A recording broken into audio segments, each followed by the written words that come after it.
Hi guys, so this is a voiceover tutorial I've been promising you about for a little while now, so hopefully you guys find it helpful. For an eye base, I only really use the Maybelline, I believe it's called Age Rewind Concealer. The reason why I don't use primers is because on my on my arms, I'm not really keeping the makeup long, so I don't really need the makeup to stick, or my arm isn't really an oily base, so I can just get away with using that base. Before going in with my eyeshadow, I always like to mark where my lash line and where my crease is because that will give me a better idea of where everything should be going. And now for my eye look today, I'm going to be using the Tati Beauty palette, and I'm going to be going in with the Poet Brow and the Memory. Starting off with the black shade, I'm going to be applying this slightly above where my crease is because I still want it to be marked whenever the eyes are opened.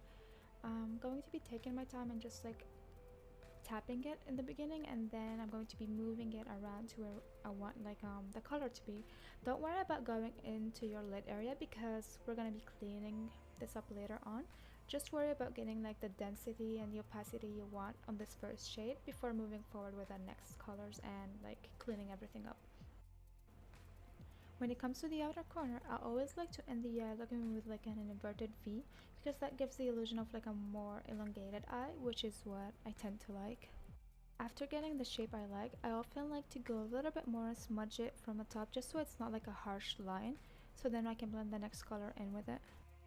Next, I'm going to clean up my brush and I'm going in with the next shade, which is, in this case is the Poet Matte shade, and I'm going to go slightly above the black. Now in this step particularly, I don't like to go way above. I want these two colors to kind of mix together so they can form like a seamless blend before like taking the same shade higher. So for now, I'm only placing it slightly above the black, which we already had applied, and I'm just taking my time blending these two colors together until they have like the consistency and like the blend I like.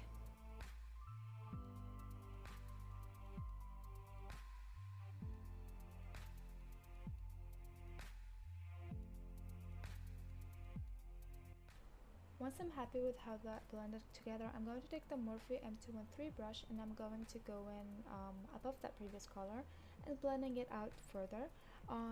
Yeah, so basically when it comes to blending, you have to take your time and just go back and forth with the colors you used. So don't be afraid to go back in with the black just to intensify and further blend the colors together. But yeah, so basically just keep blending until you feel you like how the colors are faded together.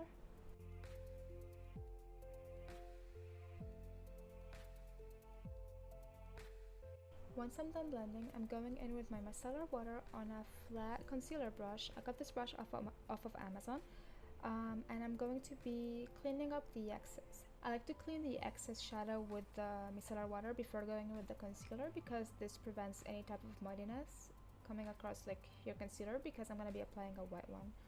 And take your time cleaning it up. Basically, this will be like your first step at your flawless crease. Once you're happy with how your lid looks, you're gonna take your favorite concealer or any base that you want to cut your crease with. I personally like the ColourPop white concealer. I've used this probably like 90% of my looks.